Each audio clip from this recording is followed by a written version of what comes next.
Hello friends, I hope you're all doing okay. Today we will be discussing the Hindu newspaper for January 11th, 2020. See, as you can see, there is a difference in the way we are coming out with our Hindu newspaper analysis. We have made some changes. Okay, the main aim of these changes is whatever content we are giving to the students, we want that particular content to be given in a simplified manner so that at the end of the day, when the student needs to recall or remember it, he is able to do it easily. We are not bombarding the Hindu newspaper analysis with more information, with more content that could not be useful for the students whenever it is required. Okay, so that is the main aim, and keeping this aim in mind, we have reoriented and repackaged the Hindu newspaper analysis. Before I start discussing the important articles for today, let me just give you a very brief overview on how we are going to go about it. Right? In the first section, we will be discussing the important articles of the day. Right? After doing that, we will be discussing the editorial of that particular day, the important article, that is the non-editorial articles. After that, we will be discussing something called as test yourself. This test yourself has been designed to check whether you have been able to understand the main theme of that particular article. Okay, we will get to that in just a few minutes of time. For now, just remember, this test yourself will test you on the aspect of you understanding the theme of that particular article. Right? Next, we have something called as rapid revision. What happens in rapid revision? See, most of the times UPSC aspirants, they are bombarded with information, they are bombarded with content. We are always trying to cope up with this content. Now, when the time comes and if you are not able to recollect or remember the content and give the proper important points for it, it is completely useless. The time that you have spent on understanding the article or understanding any content will be of no use to you. The rapid revision section has been designed in such a manner to revise whatever we have discussed so far and try to remember the and try to stress on the important points of that particular article. If you are able to remember that article and some 3 to 4 points that are important on that article, it would suffice, and this is the main section of rapid revision to make sure that whatever content we have studied before, you are able to recollect it and you are able to summarize it and explain it to someone if need comes. Next, we have MCQ and mains analysis. Here we will be discussing certain UPSC questions. These questions will be taken from previous year so that the difficulty level and the standard is similar to UPSC exams as well, right? We'll be seeing all these things in the coming few minutes. Let us hope this is a beautiful journey, beginning of a beautiful journey that we will do on a consistent basis from now onwards. In the first section, just a couple of minutes ago, I told you that we will be mentioning the important articles of the day. As you can see, we have identified few articles that we think will be helpful for UPSC preparation. There are 3 articles from Polity, 2 from Health, right? 2 from Economy perspective, and 1 from Security. All these articles we will look into in a much detailed manner in the coming few minutes. Let us first start with the Polity section. As you can see, there are 4 important articles that we have highlighted over here. We will discuss each of them in a much more detailed manner in the coming few seconds. The first article that we will be discussing today, rather the first 3 articles that we will be discussing today are Eloquently, reticent. This is an editorial article, right? Then the second article is Supreme Court tells government to review orders curbing basic rights in Jammu and Kashmir, right? The third article, second non-editorial and the third article on the same issue that we will be discussing today is Section 144 not a tool to suppress opinion. This is something that the Supreme Court has said. In what is the underlying issue in all these 3 articles? It is with respect to the internet ban that the government has been resorting to in various sections of the country, particularly in J and K and also in some parts of the country during anti CAA protest. See, if you're reading Hindu newspaper on a continuous basis, there have been quite a few number of articles on this particular issue. We are living in a 21st century world. Internet has become a part and parcel of our life. Now, in India, particularly at this point of time, the executive government is resorting to internet ban. Is this against our fundamental right? This was the question. This was the question that the petitioner wanted the Supreme Court to answer, and all these aspects we'll be discussing, right? What were the major highlights? What were the major observation? Is there any concern with respect to the Supreme Court verdict in the recent case on this particular case? Let's see. The context is the recent Supreme Court judgment. As I told you, petition was filed on the internet bans being resorted by the government, and the Supreme Court gave a judgment recently. Right now, in this article, eloquently reticent, the author mentions what are the important functions of the Supreme Court. Is it just interpreting law? Is it just enforcing, making sure that the executive follows the law, or is there anything other than that? We will answer this question in just a few minutes. Just bear with me for till that time. Next, the important another other highlights of this is review the fort with any existing order. Whatever government has done, whatever order has been passed with respect to internet ban, and the Supreme Court has asked the government to review it, right? The third highlights is major observations made in the judgment, right? We will look into it in just a few seconds. Just remember, these are the dimensions that I'm talking about. Next is the concerns with the judgment. We will come back to the concerns in just a few minutes. Let us first look into these three major dimensions, that is functions of Supreme Court, the review the fort with any existing order. That statement will try to simplify it in a better manner. Then the major observations made in the judgment, that is very important for us. Right. As I told you before, when I was explaining the overview of a new program, I told you whatever content we have, we are trying to simplify it and make sure that that content that we are giving to you is easy to remember. So whenever this situation comes up, right? Now, as I told you, the main issue over here in this particular case was with respect to internet shutdown being resorted to by the government. Right. Now, the first dimension that I mentioned previously was what are the functions of Supreme Court? Is it just making pronouncement on law? Yes, it is not just, it is just one function of the Supreme Court. The other function is laying down norms for the exercise of executive power, right? But more importantly, to enforce fundamental rights. Now, keeping these three functions in our mind, let us analyze whether the Supreme Court has been able to deal with this internet shutdown problem comprehensively. Right? Now, coming to the major highlights of this particular judgment. What are the highlights? Section 144 cannot be used as a tool to make to prevent the right of speech, right? Right to speech, sorry, right to speech. Okay.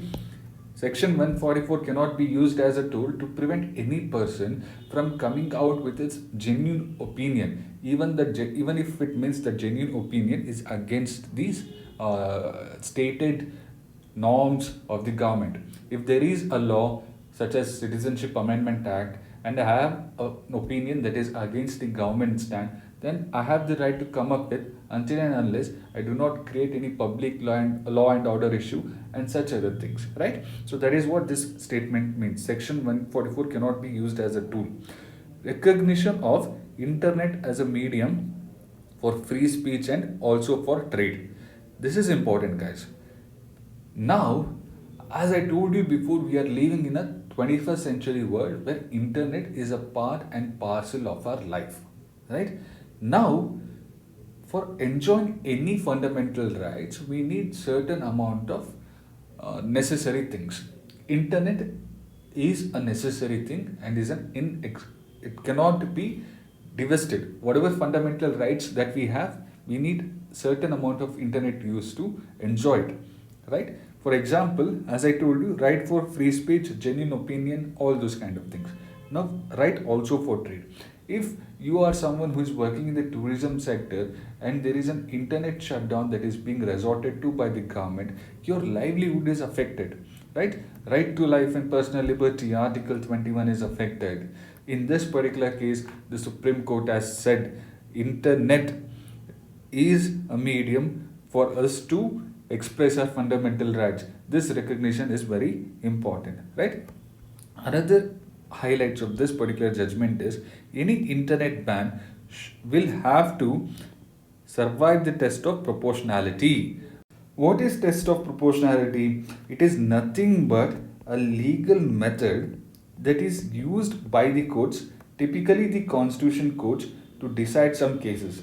That is where cases have legitimate rights. There are two sets of the opinion and both have legitimate rights. In order to decide such cases correctly, the court must balance the rights and the damage to them resulting from a judgment. So, what is this test of proportionality in the present context? If the government is coming up with an action such as internet shutdown, obviously there is going to be certain legitimate rights that will be affected, some amount of damages will be done. But what if the government has a proper reason in coming up with internet shutdown? If there is no internet shutdown, there might be public law and order problem. Now, in this particular scenario, the test of proportionality is applied and a proper judgment is arrived at. Right now, what is the fourth? What this third says is any internet ban will have to survive the test of proportionality. It has to weigh in the damages. It has to weigh in the challenges, and that should be the decision that should be taken. Right, based on those two weighings. The fourth thing is it cautions against the excessive utility of the proportionality doctrine in matters of national security. I cannot use the veil of national security in each and every case in an arbitrary manner, in an excessive manner. That is what the Supreme Court has observed in this particular case. No secret orders. This is important, right? When an internet shutdown is made, they have to specify what are the reasons for it, what is the credible intelligence based on which they have resorted to this particular internet shutdown, till what time it will be in effect. All these things have to be mentioned before the government, when it resorted to internet shutdown, it did not pass any such order. Okay, it was all very secretive. The Supreme Court has said that no secret orders should be used while going ahead with internet shutdown. Complete details should be published, and these actions should be directed in such a manner that it is least intrusive to our normal course of life, right? It should not affect the daily life of an armed army to a greater extent. It has to be least intrusive, right? Now, in this earlier part, we were discussing about the concerns. What are the concerns that is associated with this particular judgment? Arbitrary orders should have been struck down rather than asking the government to review. This is one of the major drawbacks of this particular judgment. Now, as I mentioned, the functions of Supreme Court here in this particular judgment, pronouncement on law has been made, laying down norms for the exercise of executive power, such as no secret order, complete details. All those things have also been followed. But the author, in one of the articles, says that the court has not done enough to enforce the fundamental rights. Instead of asking the government to review, the court should have stepped in and nullified all such orders. That is what the main concern of the author is with respect to the judgment. Another concern is all these highlights, all these observations made, they are of more of an advisory opinion rather than binding. The government can still use this, what can I say, the national security, all those kind of reasons. It had to be more comprehensive. It had to have a nature of binding nature rather than an advisory opinion. Now, with respect to internet shutdown, let us see certain facts associated with it. Right? India has lost over $1.3 billion in internet shutdown across the country. These internet shutdown lasted for 4,196 hours in 2019, making it the third most economically affected country after Iraq and Sudan. Not a fact that is most enjoyable to us. We are being clubbed with Iraq and Sudan. That is a very sorry state of affairs. Remember, what are the things that you have to remember? Internet is very important for us to enjoy some of our fundamental rights. Government should not resort to internet shutdown in an arbitrary manner. They have to pass orders where complete details are involved. All those things you have to remember with respect to this particular article. Now, let us another thing. The section 144 cannot be used as a tool. All these things you have to remember, guys. This is a very important topic, right? Now, let's move on to the next article, that is human rights are not solely an internal matter. Okay. Now, what is the issue of this particular article? He talks about Citizenship Amendment Act and Article 370. Right now, the context is the human rights situation following CAA Article 370 actions. Let me explain what that particular context means. Right? Once Article 370 was implemented, we discussed just a few seconds ago, government resorted to a lot of actions. One of the actions was internet shutdown. The security was increased. There were a lot of curbs that were imposed. Section 144 was used. All these things, they are not that much good for the human right enjoyment, right? After Citizenship Amendment Act was enacted, there was a wide range of protest across all parts of the country.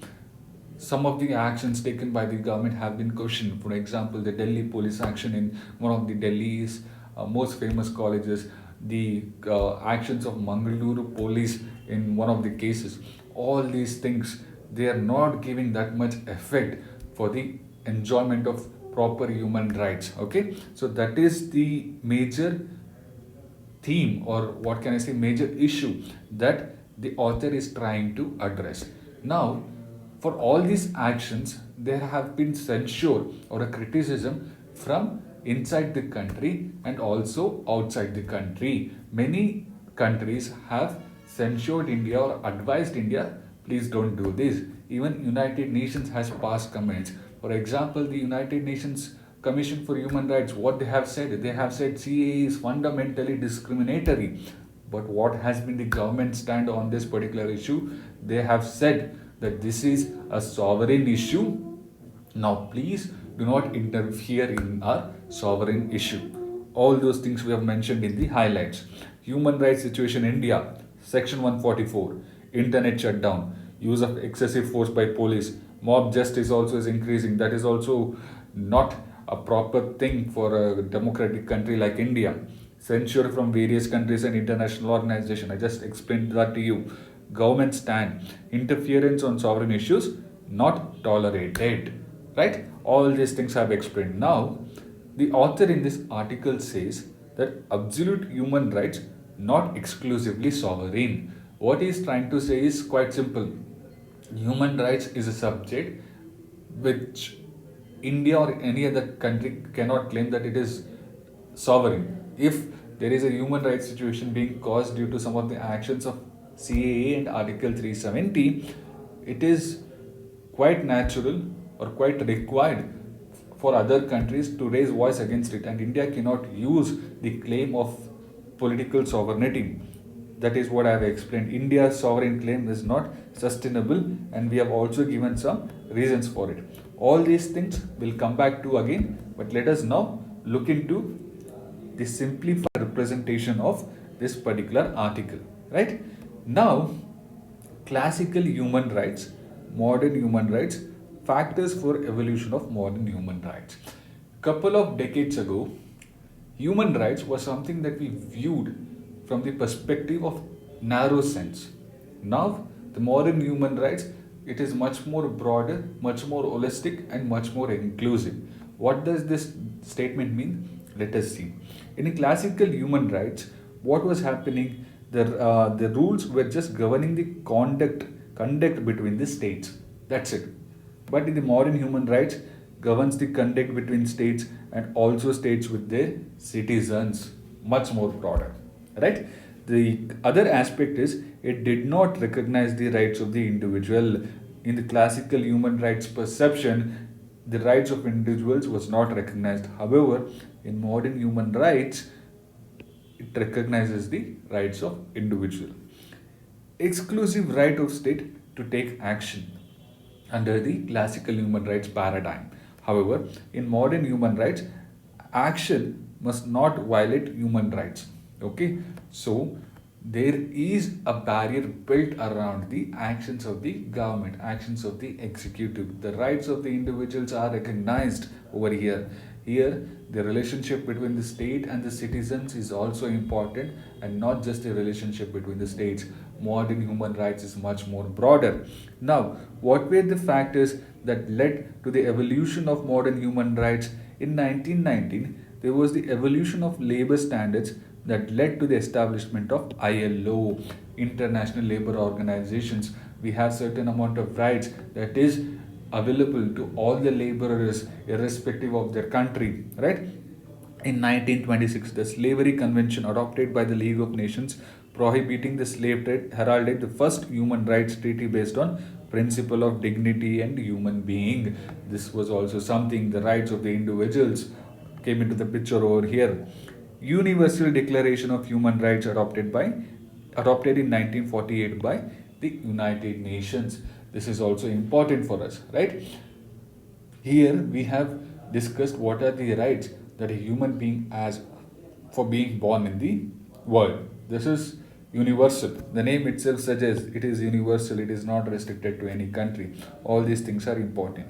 Now, going back to the question, why the claim of India for it for political sovereignty? They have said that whatever actions we have taken in CAA or even the Article 70, it comes under political sovereignty of a country. But what the author says is this is not sustainable because India itself is a member or ratified most of these conventions. Okay, so as a member of these conventions, if it is itself violating, then it becomes normal for other countries or the United Nations organization and that kind of stuff, that kind of institutions to talk about it, to censure India. There's nothing wrong in it. Now, India is saying that we are a democratic country, largest democratic country. There are institutions in our country such as civil society, such as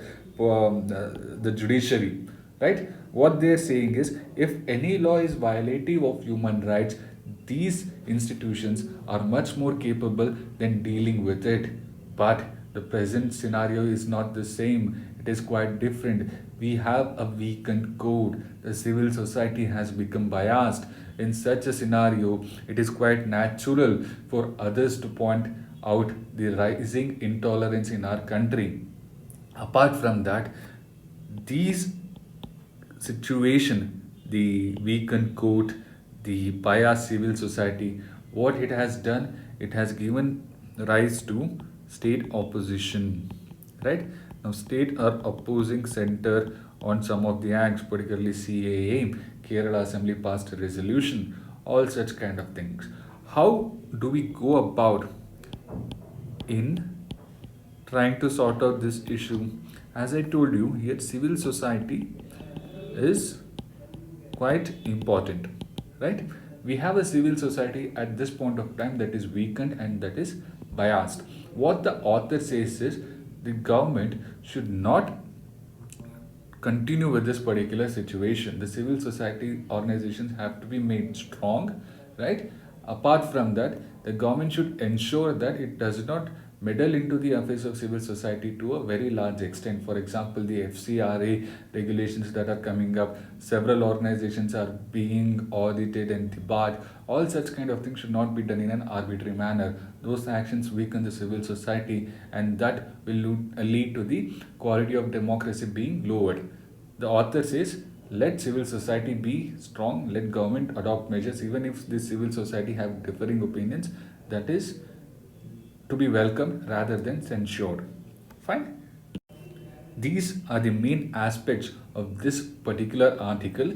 Remember, human rights situation in India is not that good. One of the reasons for it is the recent actions taken by the government with respect to CAA or Article 370 abrogation. Now, the India is using that these are politically sovereign decisions, but but the author says that this is not exclusively sovereign because India itself is party to many of the international conventions, and by going ahead with such actions, it is violating those actions. The author says, yes, fine, there is international criticism, but he also emphasizes that there is a need to improve the strength of the civil society. There is a need to improve our faith in the judiciary. All these things are important. Yeah, you can use some of these points in your mains examination quite directly.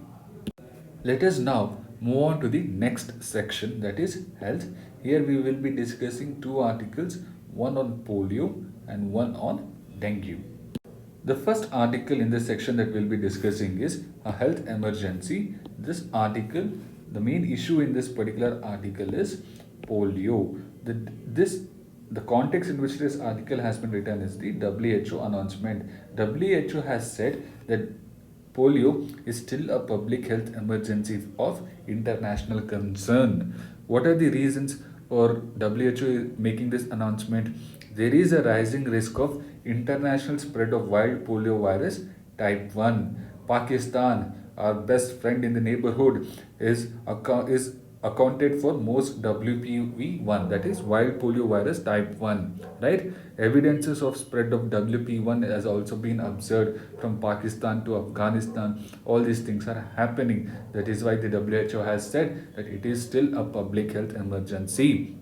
Polio is in the environment of Pakistan. They have not been able to eradicate it. This will not just have a disastrous impact on that particular country but also on the region. There has also been an increase in vaccine derived polio virus cases happening, right? All these are the reasons why the WHO has declared that polio is still a public health emergency, right? Now let us look into some of the important dimensions or relevant information that is required for us from the perspective of prelims, particularly on this topic, polio. What is polio?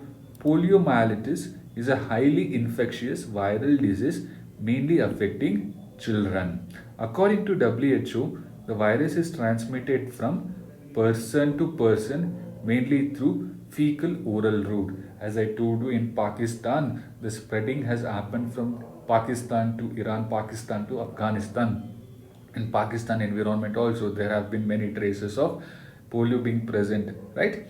What are the strains? There are three types of polio virus strain, that is P1, P2, P3. In Pakistan, which strain have they found? It is wild polio virus 1. P2 was eradicated globally in 1999. India attained a polio-free status in 2014 after successfully eliminating P1 and P3 strains. Right? Pakistan has P1 strains. India has eliminated P1. There is a very genuine concern that India might also be affected if Pakistan does not tackle this challenge. Right? Now, what is the vaccination schedule for polio? Oral polio vaccine will be given at 6 weeks, 10 weeks, and 14 weeks, right? Then IPV will be given at 6 weeks and 14 weeks. OPV booster will be between 16 and 24 months, right? This particular image is from the CDS of America, right? What they say is polio effects are serious and permanent.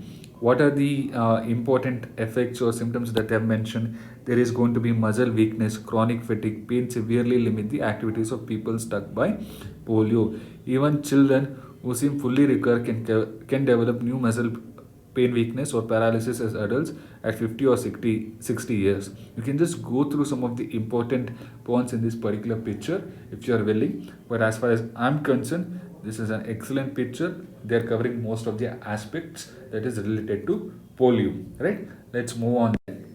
Yeah, in the previous slide we mentioned about OPV and IPV. From the perspective of prelims, this is important. What is OPV, oral polio vaccine? What is IPV? What is the difference between them? Mode of administration of OPV is by mouth.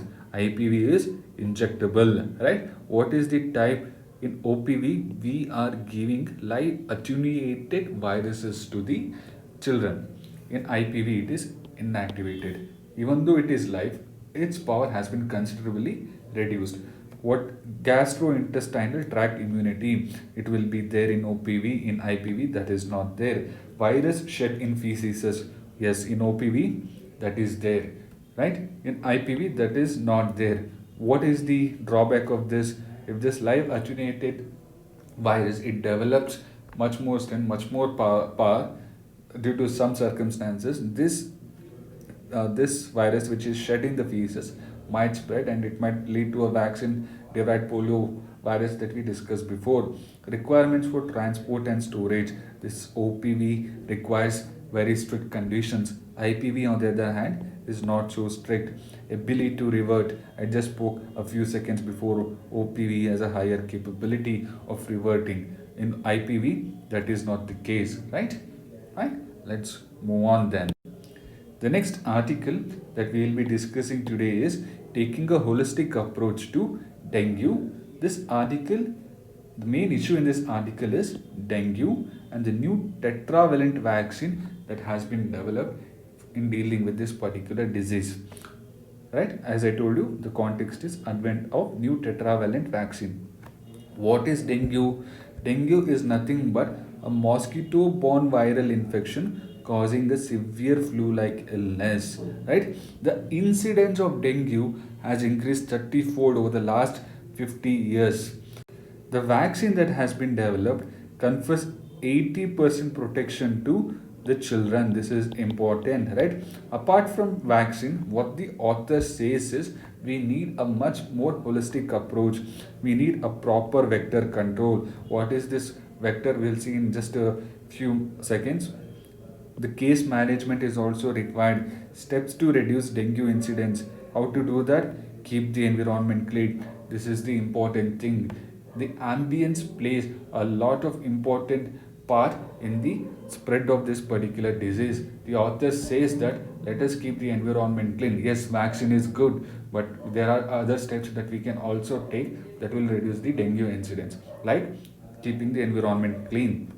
Whatever manpower we have at this particular point of time in India and elsewhere is not capable enough to deal with the rising incidence of dengue. We need to improve manpower. We need to give them the sufficient skills to improve that. Next is what? Improve coordination. Coordination between various agencies in the country, coordination between different countries on this particular issue.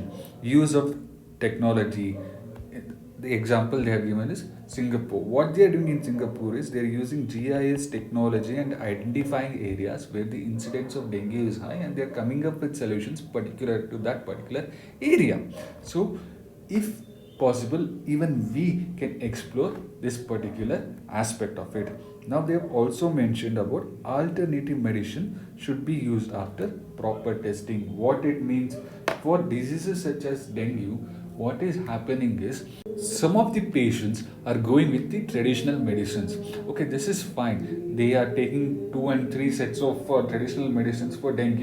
In some cases, it has worked for them. But the problem is these traditional medicines have not been properly tested with a proper scientific crowd. That has not happened. In one of the cases, the traditional medicine that was used, it has been found that it might lead to the side effect of having infertility. In such cases, what the author says is we have to be much more careful. Yes, please use alternative medicine, but before using alternative medicine, you need to test it.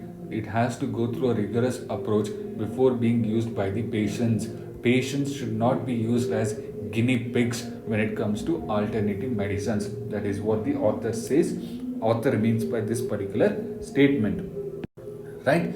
Now, from the perspective of prelims, let us look at some of the important aspects of dengue. What is dengue? As I told you before, dengue is a mosquito-borne viral infection causing a severe flu-like illness and sometimes causing a potentially lethal complication called severe dengue. Where does it occur? It occurs near the equator, hot weather and intermittent rainfall.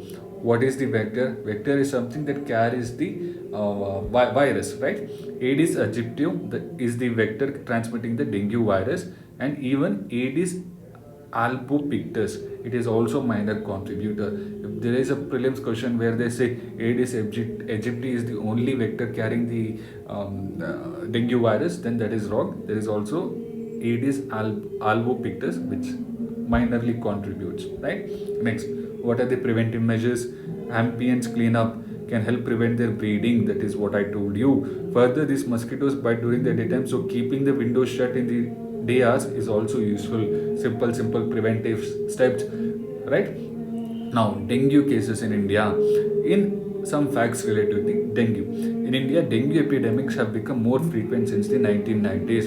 From 1998 to 2009, the recorded dengue cases stood at 82,327, which jumped to 2.13 lakh between 2010 and 2014. The incidence of dengue cases is increasing, right? This is what the data says. Now, there is also another angle included in this. If climate change goes on like this, and if you're not combating it, the hot weather will continue, the intermittent rainfall will continue, the incidence of dengue will also increase, right? Much more areas which have not been affected by dengue, that much will also become affected. The incidence of dengue will further increase in countries like India. So there is that angle also involved in this, right? The next section that we will be looking at today is the economic section. It has two articles, one on IIP and the other one on RBI and its financial inclusion plan. Yeah. Let us now look into the first article under economic section, that is IIP reverses slump, grows by 1.8% in November. What is the main issue over here? In this IIP data, what we have observed is there has been some rise in the manufacturing sector growth. Okay, the context is the recent IIP data. IIP has grown by 1.8%. This is a welcome sign because in the recent few months there has been contraction in the IIP growth. Now, improvement is primarily driven by the manufacturing sector growth. That is the what the data says. However, there has been contraction in various fields, particularly the production of capital goods, infrastructure and construction goods. Also, the consumer durable sector is negative. What does this say? The demand in the economy is not that good. Even though we have taken many measures with respect to improving the state of the economy, increasing the demand, we have not been able to get that much of a good output, right? Yeah. Now, with respect to prelims, let us understand certain important points with respect to IIP. It shows the performance of different industrial sectors of the Indian economy. It is a very important index. Okay, policymakers depend upon IIP to a very larger extent. It is published on a monthly basis by Central Statistical Organization. Base year for calculating IIP is 2011-2012. Components of IIP. There are many sectors of IIP, many industries that are involved, but here we will talk about just core industries.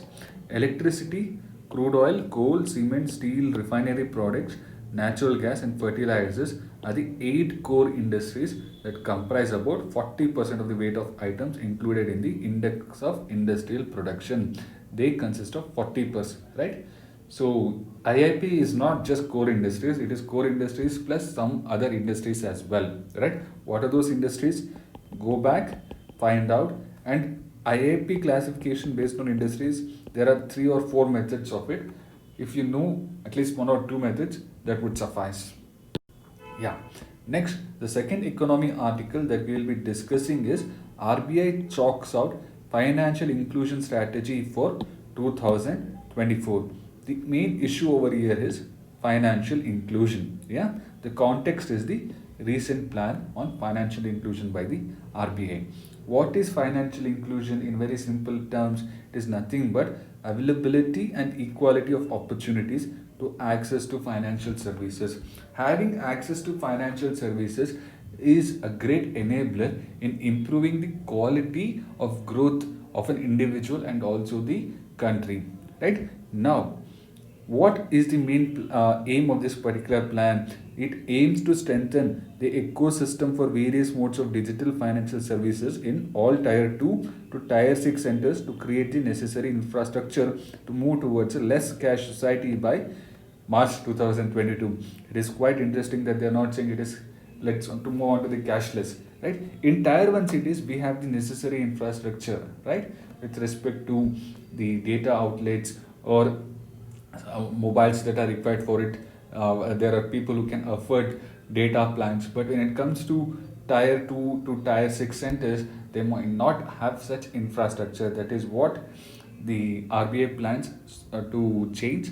It wants to come up with infrastructure so that even digital transaction, digital payments can be, digital services can be used in this particular cities.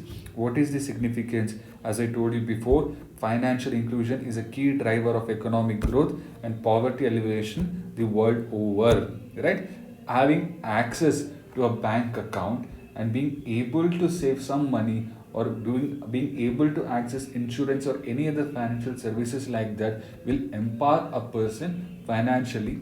That is what the significance is. So that is where the financial inclusion plan made by RBI is quite significant. What are the major objectives that the plan sets out for itself?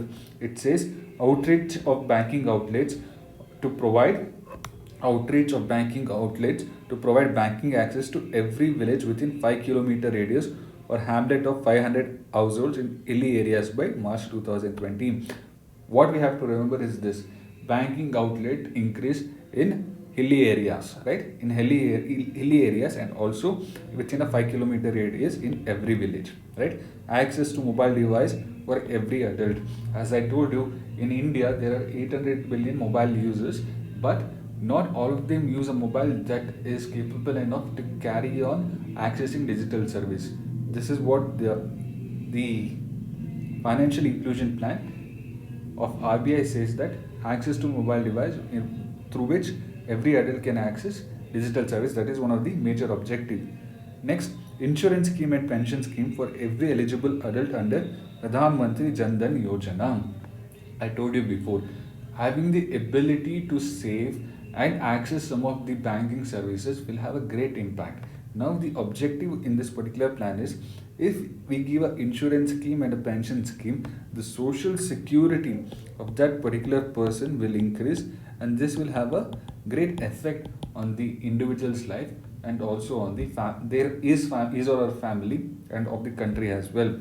Operationalizing public credit registry. What is this public credit registry? It is nothing but a pool of data that will be used by the organization to assess credit proposal from all citizens. If I have an account, a loan account in one bank, all this data will be pooled in one centralized account, and if I want to take up loan with some other bank, that bank will have access to this pooled data and they can take up the decision. Likewise, it will improve the decision making capability, and in a certain manner it will also improve the credit habit of the people who take loan, right? Now let us move on to the next section, that is security. Over here there is only one article that deals with steel mesh to replace fences on the borders, right? Which are the borders in which we are going with steel mesh? We are going along with this program in Pakistan and Bangladesh border. Right now we have fences which are quite old, and in some areas even with a single push they can be brought down. Now going with this barbed steel mesh, it will further fortify our border areas and prevent any illegal activities. India shares a 4,096.7 kilometer long border with Bangladesh and 3,323 kilometer with Pakistan. See what happens some of the times in the examinations, if they give you the questions like India shares largest boundary with Pakistan, in that exam tension we tend to go ahead with it without giving much thought with it to it, right? So remember, India shares the longest border with Bangladesh, not with Pakistan or even China, right? Now BSF, The border security force which mans the Pakistan and Bangladesh border has been given the task for the completion of this particular project, right? What is the advantage of it? It cannot be snipped and nobody can climb it. Okay, the present situation of our border security, whatever fences we have, it is not capable of preventing, it is quite weak as I told you before, and one can climb it. Over here that is not possible. Other thing that we can take up is we can look for technological solutions to ensure border security along the region. We can learn from countries such as Israel, which have used technology in a very innovative manner to make sure that the border security is done in a very professional and 21st century manner. We can also adopt technological solutions in the same manner. Israel and India have been having discussions on such technologies for a period of time. The author in this article says, yes, let us adopt more such technological solutions such as using infrared, vision cams and such kind of things, right? Yeah. Now, this is the picturescape of the India-Pakistan border and India-Bangladesh border. Remember which along which stage this border passes, because from this particular area they might ask a map-based question, right? Yeah. Now, the test yourself section. As I told you before, we have discussed a lot of articles. There are certain important themes that we have identified, and we want you to question yourself whether you have been able to understand this theme from all perspective. For example, if I ask you section 44, you have to be able to tell me what is the historical perspective of section 144 in India, under which conditions it can be imposed, who can impose it, right? All these things are important from the prelims perspective. International Labour Office. International Labour Office, when was it founded, right? Is India a member of International Labour Office? All those things. Universal Declaration of Human Rights. You have to know about this Universal Declaration of Human Rights. Is India a member? What are the important rights that have been accorded under this particular treaty? All these things are important. Financial inclusion, Jan Dhan Yojana, about the program. All these aspects are very important for us. Next, from the means perspective, what are the features of Supreme Court judgment on internet shutdown? We have discussed about this in a very comprehensive manner. Remember what are the advantages, what the Supreme Court said, that internet is a fundamental thing that is required to enjoy our fundamental rights. They should not be making secret orders. Section 144 cannot be used as a tool. All these things are important from means perspective. Human rights situation in India, is it improving, is it decreasing, what are the reasons for it being declining, what can we do to make sure that human rights situation improves, all those things. Measures to reduce dengue incidence. Dengue, yes, we have found a new tetravalent vaccine, but there are also various other steps that we can take to reduce the dengue incidence, such as having a clear ambience environment where the incidence does not happen. Now, closing the windows during the daytime, improving the manpower, technological solutions, all these are also important. Our dengue prevention or fight plan should not just be concentrated towards giving the vaccine, but other preventive measures also, like this, right? Now, as I told you, the rapid revision round. In this rapid revision round, we'll be discussing all the articles and one or two points that we think is important for you to remember. Eloquently reticent. Supreme Court tells government to review orders curbing basic rights in J and K. Section 144 not a tool to suppress opinion. Two things, remember, internet is very fundamental for enjoying our fundamental rights, right? Section 144 cannot be used in an arbitrary manner. It has to be used in a proper manner. No secretive orders should be made.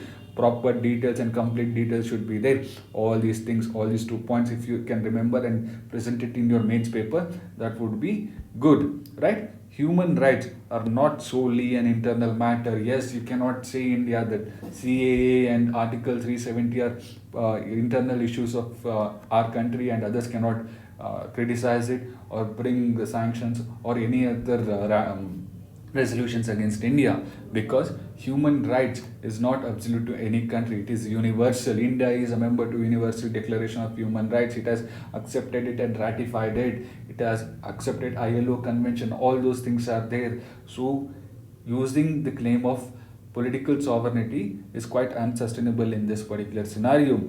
A health emergency, polio, it discusses about what wild polio virus is still present in our neighborhood that might affect India. Vaccine derived polio virus cases are increasing, right? All these aspects you have to remember. Taking a holistic approach to dengue, holistic approach in the sense not just vaccine, my friends, there are also other preventive measures that has to go hand in hand in trying to combat this dengue incidents, right? IIP reverses slump grows by 1.8% in November. Yes, there has been a growth, and that growth has been due to manufacturing sector. Does that mean that we have come out of economic slowdown, the demand is improving? Absolutely not. The consumer durable is negative. The our investment in capital goods is still contracting, right? This situation is not something that we have to be particularly or overtly happy about. It is just one good news that manufacturing sector is improving, right? And that IIP growth has grown by 1.8%. RBI chalks out financial inclusion strategy for 2024. Financial inclusion is important for a country. It is a great enabler in a man's life and also in that of the countries. What are the objectives? Going ahead with the banking outlets, providing access to mobile for each and every adult, right? Apart from that, a pension and an insurance schemes for those adults who have a Jandan account. All these are the objectives. You have to remember that. Steel mesh to replace fences on the borders, right? This is something that you can use in your mains examination as a fodder point. Yes, the present system of fencing is weak and it has a lot of flaws. Now, by using steel mesh, we will be able to cut some of the illegal activities and we will be able to man our border areas between India Pakistan and India Bangladesh in a better manner, right? Yeah. Let's move on then. The MCQs. Which of the following is responsible for the spread of dengue? Anopheles mosquito, Culex mosquito, Aedes mosquito, housefly. Right? As we have discussed before, this is a very simple one. It is Aedes mosquito.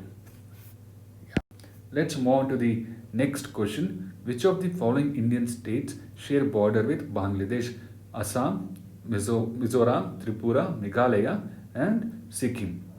Now, when I was discussing the steel mesh article, we gave two pictures, one of India Pakistan and one of India Bangladesh. If you have clearly observed that particular picture, you would have recognized that Assam shares a border, Mizoram shares a border, Tripura also shares a border, Meghalaya also shares a border, but not Sikkim. Okay, so if you remove 5 in this, it is 1, 2, 3, 4 only. Another state which shares border with Bangladesh is our very own West Bengal. Right? Yeah.